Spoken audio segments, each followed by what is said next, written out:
Hi, this is Julie with Beadaholique, and in this video I want to show you how to bead weave this really pretty, delicate bracelet. So here's what it would look like on the wrist. You can see it's very petite. It's a nice little subtle fashion statement. But what's also nice about it is you could layer these together. You could do multiples of them, or you could combine them with other types of bracelets and stack them on your wrist. It's a very simple project to make, and it doesn't require that many ingredients. So I'm going to do one in a different color variation here of black and silver. So you're going to need a clasp, and I really like this clasp. It's a snap one. So you just snap it undone. It's got this nice little ball right there, and that's how you close it. And I've got 2mm fire polish beads, and they are faceted and they're gorgeous and they sparkle. So I've got black and silver. And then I'm going to be using some Wildfire 0.008 thread for this project. In terms of the tools, I'm going to be using a size 10 short needle, and this is by Tulip. These are really nice needles. And then a pair of scissors. So not a lot of tools, not a lot of ingredients, but a really pretty project. And then you might notice right up here, I just want to show you one other thing before I begin. So this is a little bit more elaborate. This is cubic right angle weave, and I'm not going to show you how to make this bracelet in this video, but it is also using these 2mm Czech fire polish beads. And we do have another video on beadaholique.com showing you how to do the cubic right angle weave. So different looks, both really pretty. One a little bit more simplistic and then one a little bit more complicated, but a nice way to showcase these beads and also right angle weave, whether it's traditional or cubic. So what do we need to do to start? Well, first off, you're going to cut yourself a length of the Wildfire, and I've got about 40 inches here, and I've gone ahead and I've put it on a needle already. And then I'm going to separate out my clasp and thread the tail end, the non-needle side of my Wildfire, through the little hole at the end of the clasp and pull it through about 6 inches or so. I want to leave enough of a tail that I'm going to be able to rethread a needle onto it at the end. So I'm just doing this overhand knot to begin with and pulling it down. And then one more, and pulling it down. And you'll notice that is nice and snug and secure on there. And because we have this tail, we're going to be able to work it into our bead weaving at the very end. So I've got my needle on one end and 1/2 of my clasp on the other end. Now let me pull the example that we're going to be following here. So what I did was I did all black beads on the bottom and the side, and then I did one that had a little bit of gold and copper up top. And so I'm going to follow that same pattern where I do primarily black beads with just a little something different happening along this top edge. And that different something is going to be these really pretty silver ones. So you'll want to start by putting onto your needle 3 black beads and 1 silver. You're going to slide those down to the base, right? So they are right up against your clasp. Now you're going to take your needle and you're going to go back through 3 of the beads. So when you do this, because this is the very first one we're doing, go ahead and hold these beads in place because you want them to stay close to the clasp. We just made like a big loop with our beading thread. Now let me take my hand off so you can see what's happening. And by pulling it, these are going to form a little quadrant of 4 beads. And that is our first segment of right angle weave. Now what we're going to do, because we want to make sure we keep the silver beads up top, we're going to do 1 silver and 2 black. Now we're only doing 2 black, not 3, because we've already got the first bead of our second quadrant. So now what we're going to do is we're going to take it and go up through that side bead that was part of the last segment and go up. I'm just making a nice little loop and pull it, and there's our beads. Now we're going to go back through the silver and through the black as well, because you always want to exit these side beads because they are now the first beads of your next segment. So now, to keep our pattern going, we need black first, so 2 blacks and 1 silver. Now we're going to go back up and through that side bead.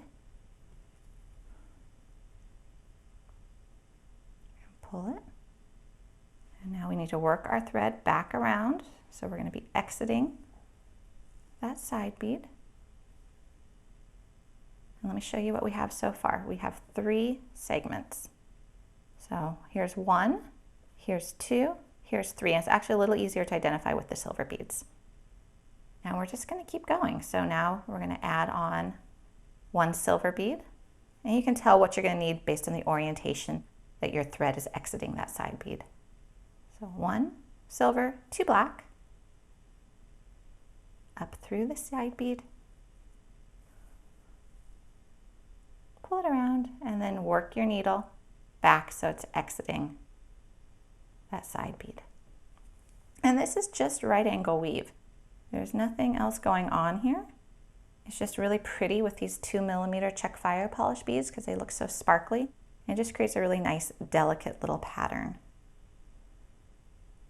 So I'm going to do 1 more, and then I'm going to do the rest off camera till I get to the end. And at that point, I'll come back on camera so you can see how you would attach the other half of your clasp, how you would tie off your thread, and how you would work your threads into your bead weaving so you don't see the tails. So let me just work my needle so that it's coming out where I need it to come out for the next segment. And I'll show you what we've got. And that's what we've got so far. So pretty little pattern, very petite and very delicate. So you'll just keep going until you make it as long as you want to make it to go around your wrist, and then we'll add the other half of the clasp. I have 1 more cluster to complete, and then I'll attach my clasp, tie off my thread, and weave in my tails.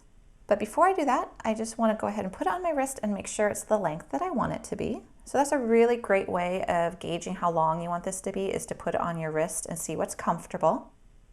And in terms of ordering supplies, you're going to need about 20 to 22 beads per inch.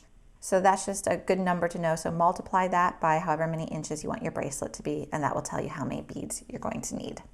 Let me do that last cluster. So I'm exiting here. So I'm going to need a silver and 2 blacks.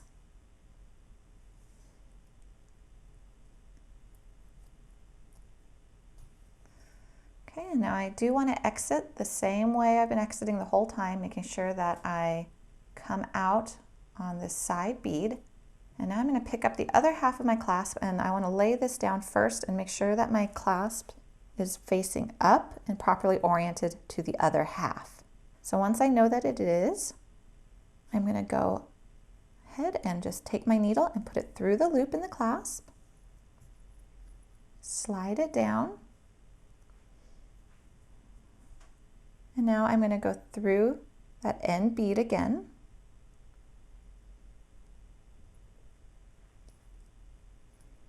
Make sure my clasp is facing up. And now you'll notice that the way this thread went was it went under here, through the loop and over. So now I want to do the opposite. So this here is an over thread. So I want to now come from under and go through the loop. Pull all that down. And now the thread is on top. And I'm going to go through that side bead 1 more time.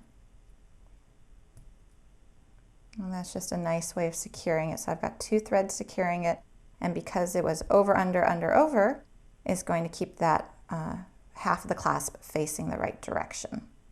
So now I'm just going to take my needle, retrace my thread path, and I'm going to tie a knot. So I'm just going to take the needle, go under one of the threads, and just put the needle through it, and pull. And now I'm going to keep going through another bead.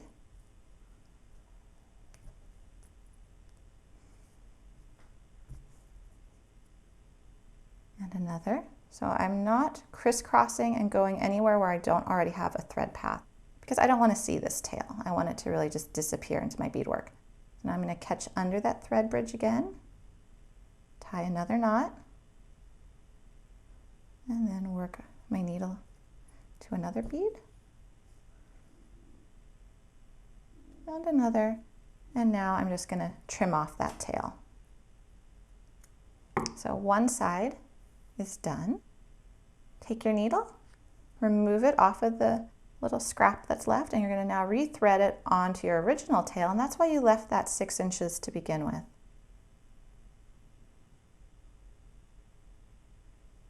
And this method works whether you're doing right angle weave, peyote stitch, any type of bead weaving.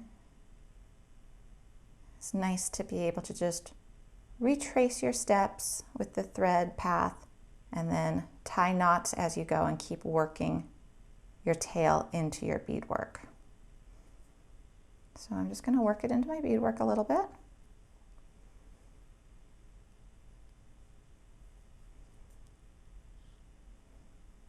Now this had a really good secure knot to start with, so I don't know how many knots I really need to do on this side, because it was already tightly knotted.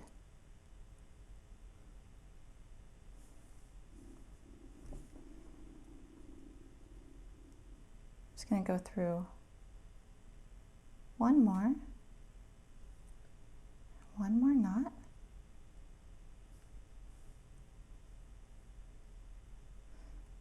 And one more bead.